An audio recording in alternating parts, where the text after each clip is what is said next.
आदाब नमस्कार। आपका स्वागत करता हूं अपने YouTube चैनल पर। बने रहें मेरे साथ में, मेरी वीडियो को लास्ट तक ज़रूर देखिएगा, तभी आपके समझ में आएगा पूरी खबर। चलिए शुरू करते हैं खबर को। वीडियो अच्छी लगे तो इसको लाइक कर देना, मेरे चैनल को सब्सक्राइब ज़रूर कर देना। आज बहुत बड़ी खबर आप तक पहुंचाने का काम कर रहे हैं।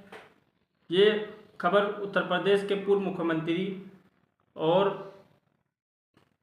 विधानसभा में नेता प्रतिपक्ष अखिलेश यादव के बारे में आज बात करेंगे।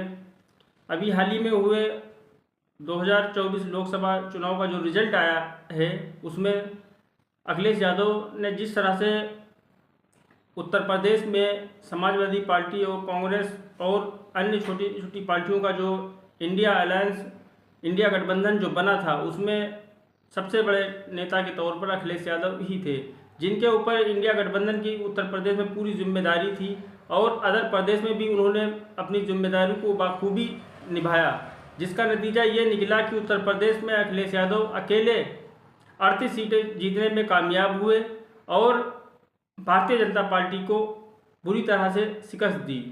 और कुछ सीटें अखिलेश यादव जो कि समाजवादी पार्टी के जो प्रत्याशी हारे हैं, उनकी हार का अंतर बहुत ही मामूली है, जो 6,000 से 10,000 20,000 तक का ही है। जिस तरह से अखिलेश यादव ने यूपी लोकसभा चुनाव में अपनी पार्टी और पीडीए के नारे के साथ में संविधान बचाओ का नारा जो दिया था, उससे इस तरह से एक तूफान सा आया कि समाजवादी पार्टी के सारे प्रत्याशी एक हिसाब से आगे चल रहे थे। कुछ सीटों पर उनके प्रत्याशी मामूली अंतर से चुनाव हारे, जिसका नतीजा ये हुआ कि अखिलेश यादव की मेहनत रंग लाई और उन्होंने 38 सीटें उत्तर प्रदेश में जीतकर देश में तीसरी सबसे बड़ी पार्टी समाजवादी पार्टी बनाई, जो एक अपने आप में एक नया रिकॉर्ड भी बनाया। जब से समाजवादी पार्टी बनी है, इतनी सीटें नहीं आई हैं। अखिलेश यादव ने एक नया रिकॉर्ड भी अपने आप में कायम किया और वोट प्रतिशत भी बढ़ा है।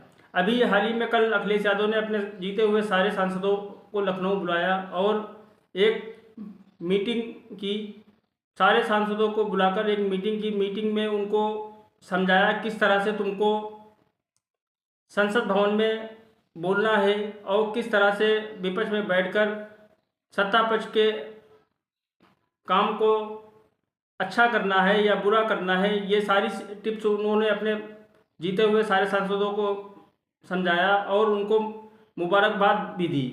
अभी उत्तर प्रदेश में कुछ सीटों पर चुनाव भी होंगे। जो विधायक थे वो सांसद बन गए हैं, जिसमें से एक अखिलेश यादव भी हैं, जो 2022 के विधानसभा में करहल विधानसभा से चुनाव जीते थे। उन्होंने केंद्र मंत्री, मोदी सरकार के केंद्र मंत्री एसपी सिंह बघेल को भारी अंतर से चुनाव विधानसभा का हराया था और खुद विधायक बने थे। विधायक बनने के बाद में नेता विपक्ष भी बने थे।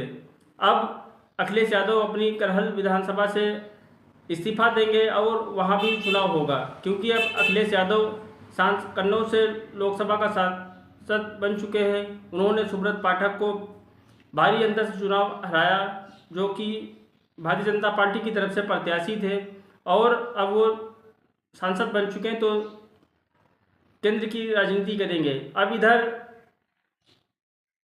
उत्तर प्रदेश में नेता प्रतिपक्ष का पद किसको दिया जाता है, कौन सबसे वरिष्ठ समाजवादी पार्टी में कौन सबसे वरिष्ठ विधायक है, उसी को ये पद दिया जाता है। सबसे ज़्यादा संभावना शिवपाल सिंह यादव की है, जिन्होंने विधानसभा में अखिलेश यादव के कंधे से कंधा मिलाकर बहुत ही मजबूती के साथ में चुनाव प्रचार किया। उसका नतीजा ये हुआ कि अखिलेश यादव की मेहनत रंग लाई और उन्हें अच्छा परफॉर्मेंस उत्तर प्रदेश में किया और उन्होंने अच्छी सीटें जीत कर लाए।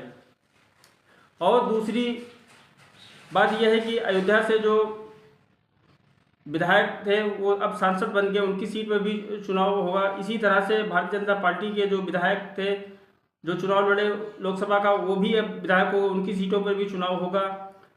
मीटिंग से जब अखिलेश यादव के जो सांसद मीटिंग से जब बाहर आए उनसे बात करने पर यही पता चला कि क्या बात हुई, अखिलेश यादव ने क्या टिप्स दी, क्या नहीं टिप्स दी। अखिलेश यादव ने ये बताया कि भारतीय जनता पार्टी के लोगों से होशियार रहना है, किस तरह से उनको जो है कर वहाँ पर अपनी बात रखना है, किस तरह से अपने क्षेत्र की बात रखना है, किस तरह से वहाँ पर अपने जनता की जो है बात रखना है, अपने क्षेत्र में किस तरह से विकास कराना है, यही सारी बातें अखिलेश यादव ने समझाई हैं। और मजबूती के साथ में विपक्ष के साथ में रहना है, विपक्ष की बातों को वहाँ पर रखना है, यही सारी बातें अखिलेश यादव ने अपने सांसदों को समझाई हैं। और सांसदों ने भी अखिलेश यादव को जीत की बधाई दी है। सांसदों ने बहुत अच्छी तरह से अखिलेश यादव की बातों को सुना और मीटिंग खत्म होने के बाद में कुछ सांसदों ने अखिलेश यादव के बारे में बहुत अच्छी तारीफ की कि अखिलेश यादव ने हमारे क्षेत्र में आकर जनसभा की और लोगों के से जो है मेरे लिए वोट की और सपोर्ट की बात की। इसी का नतीजा आज ये है कि हम सांसद बनकर यहाँ पर आए हुए हैं और अखिलेश यादव को अब प्रधानमंत्री बनना चाहिए। फिलहाल कल नरेंद्र मोदी 9 तारीख को प्रधानमंत्री के शपथ ले चुके हैं। अब उनके साथ में नीतीश कुमार और टीडीपी के राष्ट्रीय अध्यक्ष चंद्रबाबू नायडू समर्थन में है। मंत्रिमंडल में कुछ लोग शामिल भी हो चुके हैं। यूपी से भी कुछ लोग शामिल किए गए हैं मंत्रिमंडल में, जिसमें प्रमुख रूप से जयंत चौधरी आरएलडी की तरफ से मंत्री पद की कल शपथ ले चुके हैं। राजनाथ सिंह जो लखनऊ से जीते हुए थे, पूर्व रक्षा मंत्री, अब वो भी कल शपथ ले चुके हैं। जेपी नड्डा जो भारतीय जनता पार्टी के राष्ट्रीय अध्यक्ष हैं, वो भी कल शपथ ले चुके हैं। अमित शाह भी कल शपथ ले चुके हैं। अभी मंत्रिमंडल का विस्तार नहीं किया गया, किसको कौन सा मंत्रालय दिया जाएगा, किसको कौन सा मंत्रालय नहीं दिया जाएगा, ये आने वाले दिनों में ही पता चल जाएगा। फिलहाल अखिलेश यादव अपने सांसदों के साथ में मीटिंग करने के बाद में सांसद अपने अपने घर के लिए निकल जाते हैं और अब इंडिया गठबंधन के लोग विपक्ष में ही बैठकर अपनी बात को मजबूती के साथ में रखेंगे। अखिलेश यादव ने इस बार जो युवा पीढ़ी के ऊपर दांव लगाया वो सारे जीत कर आए हैं और सारे पढ़े लिखे लोग ही जीत कर आए हैं, जिसमें सबसे ज़्यादा चर्चा इस टाइम कौशाम्बी लोकसभा क्षेत्र से जो समाजवादी पार्टी के जीते हुए प्रत्याशी पुष्पेंद्र सरोज की हो रही है, जिनकी आयु इस समय 25 वर्ष की है, जो लंदन से पढ़कर आए हैं। उनके पिता वरिष्ठ समाजवादी नेता हैं और कई बार के विधायक हैं और उन्होंने कौशाम्बी में काफ़ी विकास किया है। वहाँ पर कौशाम्बी में उनको लोग विकास पुरुष के नाम से जानते हैं। इसलिए अखिलेश यादव ने उनके लड़के के ऊपर दांव लगाया, जो 25 साल का युवा था और पहली बार उसके ऊपर दांव लगाया और दांव वो सफल हो गया और उसने जो है 2 बार के सांसद को हराया। अब सबसे ज़्यादा चर्चा इसी सीट की हो रही है। दूसरी तरफ और भी जो अगर हम युवा सांसद हैं जिनकी उम्र कोई किसी की 26 साल है, किसी की 27 साल है, इस तरह से युवाओं के ऊपर अखिलेश यादव ने दांव लगाया। वो सारे जो अगर हम सफल हुए चुनाव में और मजबूती के साथ चुनाव लड़ा और भारी अंतर से चुनाव जीता। क्या कहना चाहते हैं विपक्ष में रहकर अखिलेश यादव या इंडिया गठबंधन के लोग मजबूती के साथ में जनता की आवाज़ को बुलंद करेंगे, अपनी बात को मनवाएंगे सरकार के खिलाफ, मोदी जी पर जो प्रधानमंत्री हैं उनके सामने अपनी बात को रखेंगे। क्या कहना चाहते हैं अपनी राय कमेंट बॉक्स में ज़रूर बताएं। मेरे चैनल को सब्सक्राइब जरूर कर देना। अगली अपडेट बहुत ही जल्दी आपके साथ में लेकर आऊँगा। तब तक के लिए जय हिंद।